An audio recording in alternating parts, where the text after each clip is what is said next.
Hello and welcome to the Magical Learning Podcast. As you can tell by the title, we have a guest today, a guest author, Tony Frost. And Tony, we love to start our podcast by checking in. How's your week been so far? Excellent, Danette. I live in Sydney and I live in Manly. I'm working in my office in the city. I come across Sydney Harbour each day and it's a great place to live and work. I love Manly. It's such a gorgeous place. How beautiful. So welcome to our podcast, and we love to start by learning a little bit about you. So could you share a little bit with our viewers about yourself and your journey to where we are today? Sure, thanks, Danette. So I had a first career as a tax lawyer and chartered accountant. I started in 1984. I started at Pricewaterhouse and was there for a few years. I went in-house. I went to work at Westpac for 5 years, went back to Pricewaterhouse, became a tax partner at Pricewaterhouse, and then left 10 years before the scandal. So you may know that PwC Tax had a shocking scandal a couple of years ago. I left in 2003, so 10 years before that debacle. I went to the tax arm of the law firm Freehills and ended up running Greenwoods and Herbert Smith Freehills for the last 7 years of my first career. And my big end of town tax, I used to do work for companies like Macquarie and BHP. Anyway, at the end of 2018, I decided I want to keep working, but I got sick of filling in time sheets in 6-minute intervals. And so I went back to university. I did a Master of Science in Coaching Psychology. And now I have a second career as an executive coach, mentor, leadership consultant. I love teaching. I teach in the MBA program at the AGSM at New South Wales Uni. I teach the company directors course for the AICD. And I have 3 directorships. I'm on the board of my old school, St Augustine's. I'm the non-executive chairman of leading Australian Valuation Group Leadenhall, and I'm also on the board of the Redfern Legal Centre. That is so awesome. And I worked at Arthur Andersen, PwC. Well, I worked at Coopers and Deloitte, so we've got a common background. How cool is that? I didn't realise I didn't read that in your bio. There you go. So you've written a book called The Professional, and we'd love to know a little bit more about the book. And we've got some great questions we're going to ask you about it, but also just why you chose this time to write that particular book. Yes, well, thanks, Jeanette. And this time, it's actually taken me 7 years. And so I decided to write the book in the middle of 2018. As I say shamelessly about the author, the reason I started to write the book was to help me with my professional service masterclasses. I'm running professional service masterclasses for young and young at heart professionals, accountants and lawyers. And I thought I would hand out some pre-reading material. And then I thought, no, it'll be easier to write a book. It wasn't. It took me 7 years. And hopefully to be more profitable. Anyway, so the book started 7 years ago, well before COVID and well before ChatGPT. But I say in the introduction to the book, I say that there's happily because of these huge changes, the book became even more relevant. I say there are 4 main challenges facing professionals today and in the future: complexity in all its forms, increased client demands, remote work, and artificial intelligence. And Ned, I've created the ultimate playbook for professionals to navigate these challenges. And I start by asking 2 questions. How can I become my best possible professional? And how can I add the most value in the age of artificial intelligence? And so the book is in 2 parts. There's part 1 sets the scene, explains a bit about what it means to be professional, what clients want, what employers want and should do. And of course, I have a chapter called The Robots Are Coming, sort of. And then I launch into the playbook proper. And everyone's been astonished when I've shown them this. I'm a hard-bitten ex-tax lawyer, and I have a 5-factor model. It starts with self-care. How good is that? Self-care, motivation, learning, capabilities, and accelerants. And this is the book you need. And David Gonski, AC, wrote the foreword, and he said he wished this book had been around when he started his career 47 years ago. I love that. And, you've got that strong background to really add value. And I love that you brought in the AI side of things as well, because I know a lot of professionals are actually struggling in that area because they're already busy. As you said, their clients are demanding more. So to be able to navigate that. And I love also in your model about that self-care, because without that, we run out of steam. Yes. So that's awesome. So let's start with my first question. And we deal with a lot of leaders across the globe. And I really like your thing about AI proofing people's leadership. So how can people actually AI proof their leadership? Okay. We'll have 5 tips, Danette. The first one is leaders need to stay abreast of AI developments in their field of expertise. In other words, leaders need to embrace AI. But in all the manifestations of how it shows up in their work. Because if they're not aware of the best AI tools, and there's a lot of them out there now, it's not just ChatGPT. If leaders aren't aware of these tools, learning how to use them and investing in them and training their people, training the followers in how to use them, they're not going to have followers, because young people today realize that AI is a thing. I mean, Bill Gates, co-founder of Microsoft, said we live in the age of artificial intelligence, and it's true. So the first absolute thing leaders need to do is to invest in the tools, understand them, use them, and then train their people and make a point. It's a point of difference to get people in your organisation that we're using AI. The second thing I would say for leaders is to understand what their followers, their team members want and need from them as leaders. Leadership is a crazy thing. There's all sorts of theories over long periods of time, but it plays huge store in the work of the Gallup organisation. Gallup has been doing astonishing research for decades, and just a month or two ago, so Gallup have recently produced a report for the World Government Summit, but it's had a World Leadership Report, what followers want. If you're a leader without followers, you're just going for a walk. Yeah? So you need to know what your followers want. And of course it can vary, but Gallup said it's research over time, they do this every few years, over time and across countries. The four things that followers want from leaders are hope, trust, compassion, and stability. And this is based on vast evidence-based research and data points. So if you're a leader, if you don't get that you need to be giving hope, trust, compassion and stability to your followers, and AI is not going to change that. People want this even more as time goes on. So that's the second thing I would say, understand what your team members want. The third thing I would say to leaders is act with humility. And why humility? Well, I interviewed David Gonski, AC, in my AGSM course. I teach in the MBA, as I mentioned, and back in 2002, so before ChatGPT came out, I asked David for my class, what is the most important aspect of leadership? And without a pause, David Gonski said, the first thing a leader must have, an absolute must, is humility. And he went on to say he'd seen people destroyed, mainly men, he had to say, by lack of humility. Because if you lack humility, you don't understand, you're not listening to what other people are saying, you're not picking up messages. But critically, he said it's so easy to beat someone in negotiation. So if you're negotiating with a person who lacks humility, he said it's like not having a backhand. You can play to that side of the court every time. And of course, if you think about the person in the world at the moment who most lacks humility, Donald Trump, I mean, he's being played for a fool by the Chinese and everyone else. So when you lack humility, you're not picking up on other people's cues, and then you're going to mishandle negotiations. So, and AI is not going to change that. So the third thing is act with humility. Now the fourth thing leaders need to do to AI-proof their leadership is to invest in their emotional intelligence. Now emotional intelligence has been with us really since humans have been around. Even animals have emotional intelligence, but over the last 30 years there's been increasing evidence that, a lot of evidence-based research, that if you have emotional intelligence, it dramatically improves your leadership. You have a happier life, both privately and at work. You earn more money. There's nothing not to like about emotional intelligence. The fifth thing I would say about people proofing their leadership comes from Professor Scott Galloway. So Professor Scott Galloway at New York University, he's a bit of a rock star in psychology and the modern world. And so Professor Scott Galloway told CNBC, make it happen in March, so well over a year after the launch of ChatGPT. So Professor Galloway said, if I could give my 13 and 16-year-old one competence that I think would stand the test of time, it'd be storytelling. The type of storytelling may not matter because the platforms people use to communicate can rapidly change. But people love stories, and you have to make sure your stories are relevant, but leaders can inspire their teams by telling the right story at the right time. Artificial intelligence is not going to get too good at that anytime soon, the right story at the right time. So that was my last suggestion for leaders, become good storytellers. Great advice, all of those five. Tony, I love this quote by Bill Nye, and it comes back to your point 3, where he says, everybody you know knows something you don't. And so that whole ability to be able to listen and that humility is actually such a great idea. So I loved all of your points. And I do a lot in the brain-based sort of science side. Right. They all have great evidence as well. So awesome. I love that. Yeah. So let's continue. Right.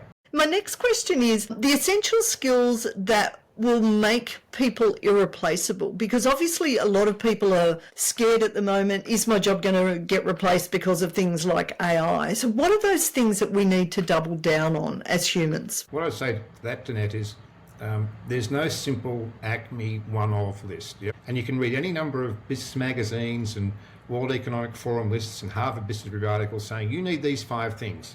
to make sure that you're irreplaceable. That's it's too broad. You need to get more granular. It depends on you and your role. So the skills it's not skills that people need to make them irreplaceable. It's a skill that you, Jeanette, it's me, Tony. What are you doing in your current life and role? And so in my book, it's about professionals, but of course I define professionals pretty broadly. As essentially a professional is someone who's got a client somewhere. So that could be people, and I know we'll come back to working in-house. The world's full of professionals, not just lawyers and accountants. There's engineers and software designers. And you can be working in a professional service firm, or you can work in-house. And if you're in-house, you still have clients. So my model in my book, which I'm very proud of, it looks at both capabilities and it looks at tasks. And I'll start with tasks. And I have a notion of a human task. And a human task is a task that at any given moment, your clients value humans doing, either in total or with some expert supervision of one or more machines. And so what I'm saying is not new, but increasingly since ChatGPT came out 2.5 years ago, people have been realising that no one in their right mind who's going to make an important decision, for example, is going to trust a machine to advise it on legal issues or dental issues or any issues you want a human expert to supervise a machine.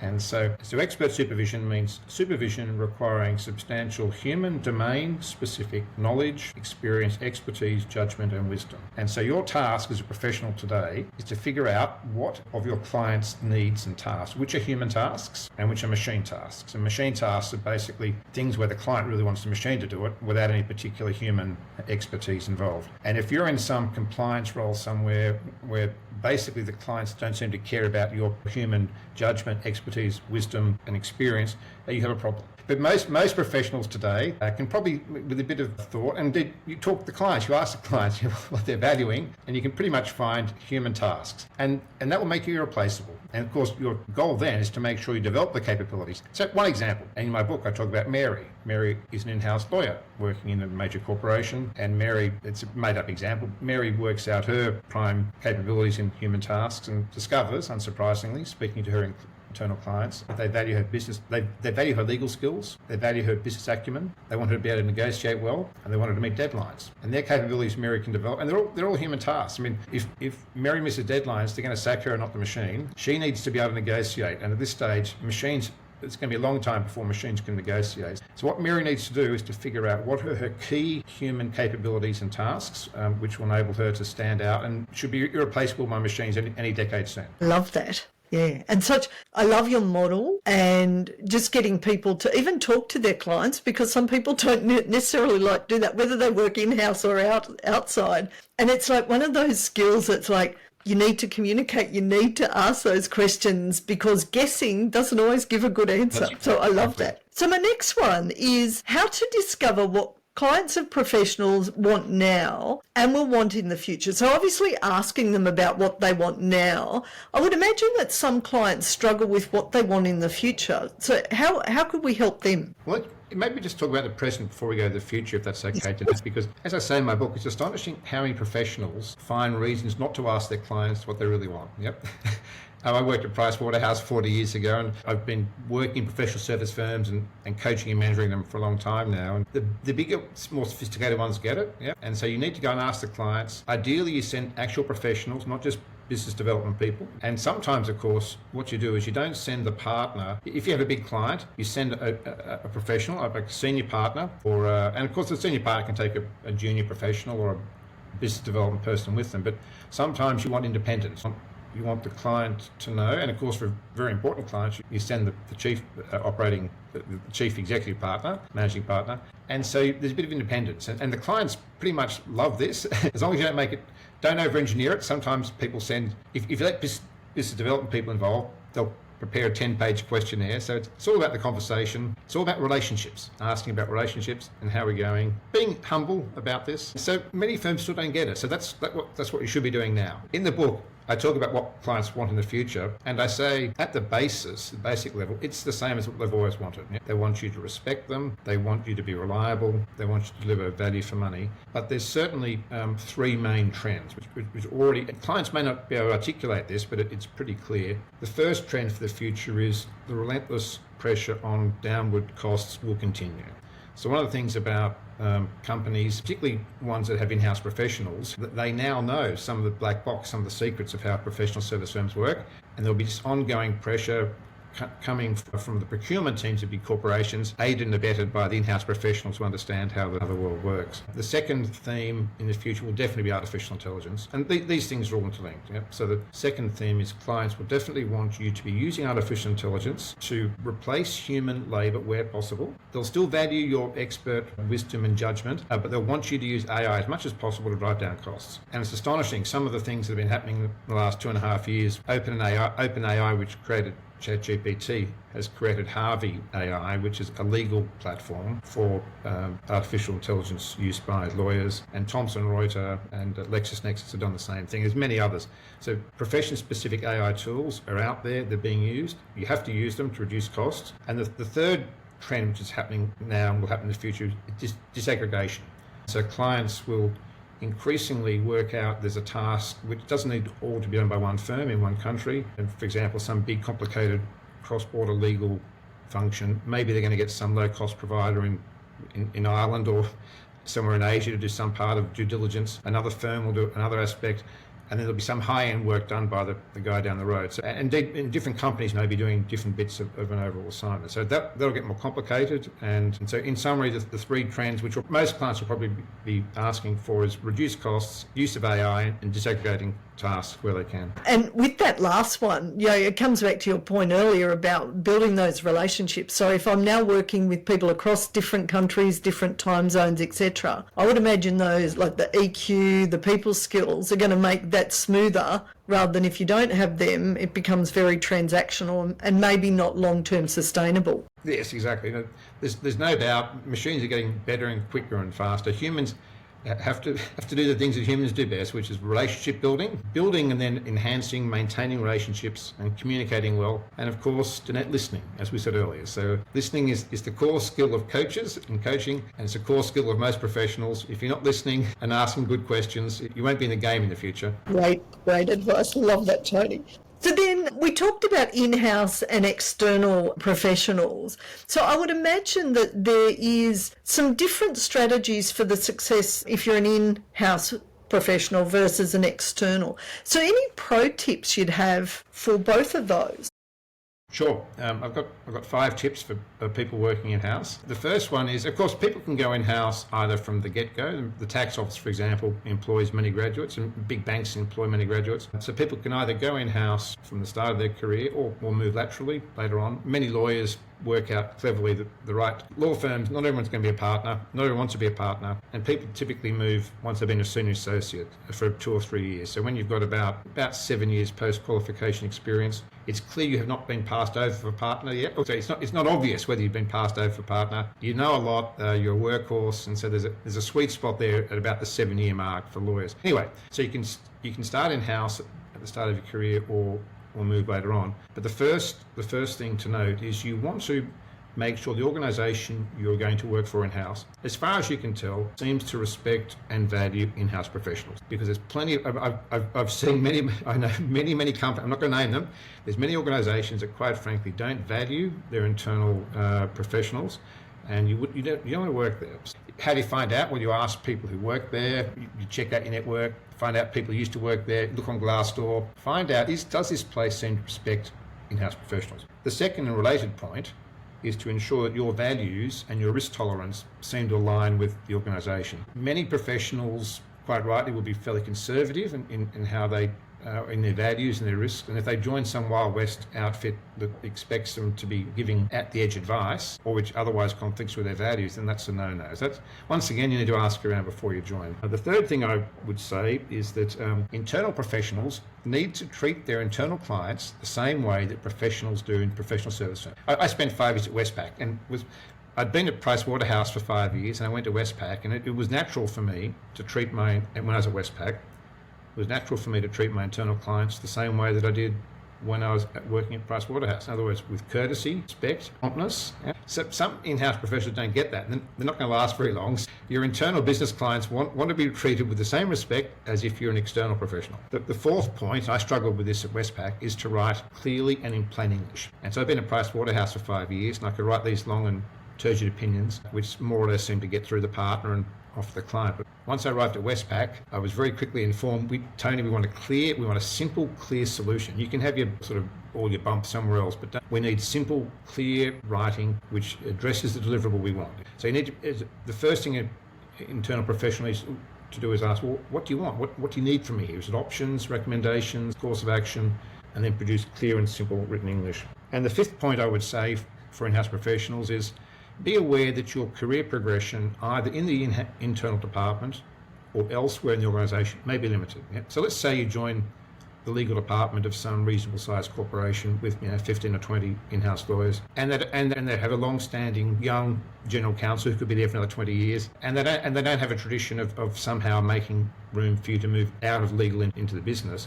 Well, you're sort of stuck, yeah. And so be aware that even if the place needs to be good and trains you well and it's got good values, you may need to move around a little bit over your course of in-house professionalism as compared to many people in professional service centres. The good ones can stay and become part and have a happy life. It's not always as easy to make the top of the pile in an in-house role, so you may need to move around a bit. Great advice. Love that. Excellent. So then my next one, because we're sort of coming to the end, but we love to ask our authors about their writing process. So, you said it took you 7 years. How did you start with an idea or whatever through to actually completion?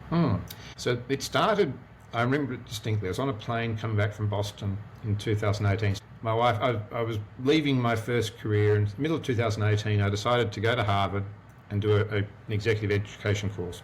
And I realised at the course, I thought, I'm a bit arrogant, and I sort of lack humility. Danette, in my book, I talk about the importance of humility, but I say, do as I say, not as I do. And so I did this course at Harvard Business School, and I thought, I can teach that. And so I thought, I can do this. And so that's when I decided I would come up with professional service masterclasses, and then I'd write the book. And so I told my poor wife came with me on this trip.